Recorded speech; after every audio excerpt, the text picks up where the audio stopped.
On s'en va à Washington, dans la capitale américaine. Maintenant, l'UFC est sur le gazon de la Maison-Blanche. Et dans 48 heures, Benoît Baudouin a mis les gougounes de circonstance. Benoît, je présume que l'animosité monte lentement mais sûrement en marge de l'UFC Freedom 250. Ouais, puis il était temps, je vais te dire, parce que la semaine est longue. Normalement, les galas, c'est le samedi, hein? Et là, c'est le dimanche. On était comme depuis mercredi, jeudi, dans une période de flottement où il se passait pas grand-chose. À partir de ce soir, là, on aura droit à des face-à-face, enfin. Derrière moi, Lincoln Memorial. Ce soir, autour de 20 h, conférence de presse officielle, donc face-à-face notamment entre Ayman Zahabi et Sean O'Malley, un autre. Demain, même chose ici, demain soir, pesée cérémoniale, aussi un dernier face-à-face. Donc on va se croiser, on va s'échanger des insultes peut-être, quoi qu'entre Ayman et O'Malley, on s'attend pas à des feux d'artifice, mais ça devrait barder là, quand même au niveau de la conférence de presse. Tu sais, la Maison-Blanche et la vedette, je t'en parle depuis le début de la semaine, là, mais on met en vedette le Lincoln Memorial, ça va être très très beau également et très intéressant là, ce soir. Les amateurs de l'UFC, tu le vois en plus, là, commencent à arriver en masse à Washington. Donc oui, ça commence, là, on le sent.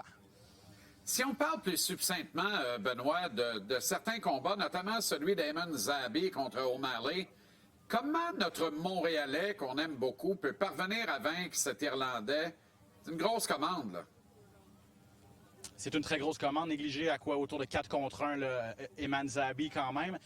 Ouais, c'est ça, on a parlé de la politique, on a parlé de tout ce qui entoure l'événement, parlons du sport un petit peu, là.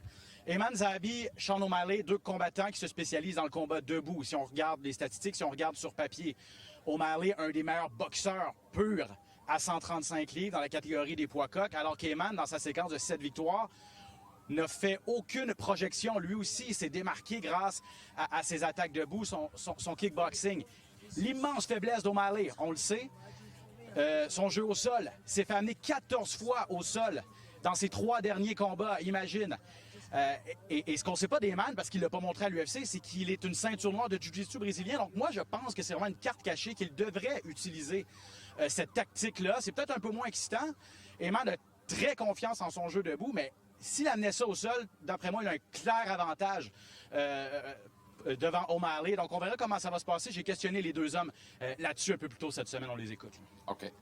Je sais pas si ça va se surprendre, parce que je pense qu'il a dit cette semaine que le game plan de Ayman, c'est de kicker ma jambe et de m'amener au sol. Mais je pense qu'il parle juste de ses faiblesses. T'sais.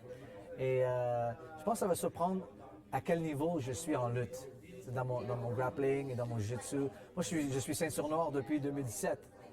Donc, j'ai une très belle confiance dans ma lutte, très belle confiance dans mon jiu-jitsu, mais je ne vais pas me garrocher pour rien. Si je gagne le striking, moi j'adore ça, je pense que je vais lui faire vraiment mal debout. S'il y a une opportunité pour l'amener au sol, je vais le prendre. He's been saving his takedowns for the Sugar Show. Yeah, there's just no way he comes in there and his game plan is not to try to take me down. He can't strike with me, he's not going to be able to. And whether that's plan A or plan B, it's in their plans. O'Malley, là, il va dessus. Ça s'enlève-tu, ça? Ou c'est une perruque ou je rêve-tu, moi? Non, mais il est toujours comme ça. Là. Il est toujours comme ça. On l'a vu dans, il est passé chez la coiffeuse là, juste avant de venir, expressément pour l'occasion. Visiblement, ou au magasin de costumes. Je ne sais pas trop, mais en tout cas. Non. OK. Tu parlais de tes jeunes collègues de 30 ans. C'est cette génération-là. Oui, non, mais c'est correct. C'est parfait. C'est juste que tu t'en vas pas faire des chiens en ballon, là. Tu t'en vas affronter Ayman Zahabi. Je veux dire, à un moment donné, mettons que je préfère la classe d'Ayman dans ce cas-ci. Oui, exact. Tu t'attends quoi pour le reste de la carte? Carte sensationnelle, je veux dire, il y en a seulement 7 combats, là. Donc, on est allé avec la crème de la crème. Je vais te parler rapidement de la demi-finale. Cyril Gane, 4e fois en combat de championnat. Pour Alex Pereira, 7e fois. Il tente d'aller chercher un titre dans une 3e catégorie de poids. Ce serait du jamais vu. Cyril Gane, tellement sympathique, il a fait ses classes au Québec. Il était champion de l'organisation TKO. Il a l'expérience des combats de championnat, mais comme je le disais, les 2, là, mais il sent que cette fois-ci serait la bonne. Il a cette pression de devenir le premier véritable champion français. Il a été champion intérimaire en 2021. 5 ans plus tard, tente de le redevenir. C'est une ceinture intérimaire est en jeu. Donc, écoutons Cyril également, que j'ai rencontré mercredi dernier. On s'habitue à ce genre de gros combats. On a l'avantage de s'habituer de la bonne manière. C'est-à-dire que la gestion des stress, la gestion des médias, toutes ces choses-là, c'est quelque chose du coup qui fait partie du process et dans lequel je me sens vraiment confortable. J'avais oublié qu'il s'était entraîné ici et qu'il avait été développé ici, lui. OK, hey, profite bien, c'est précieux. Je te sens excité puis je le suis pour toi. Ça va être extraordinaire. Une fois rendu, là, ça vaut à peine. Puis moi, je raterai rien de l'action. Je te souhaite un bel été. Merci Les deux pour la premiers à belle TVA Sport, en collaboration. plus. Oui, absolument. Merci pour la belle collaboration. Jean-Charles, bon été, bonnes vacances, profitez-en, toujours un plaisir, mon ami. Bye bye. Merci, mon ami. Salut et bon gala. On s'arrête en pause. Au billet de saison, vers 18h tantôt, c'est l'été, qu'on le veuille ou non, le plus déterminant du règne de Jeff Gorton et Kent Hughes avec le Canadien.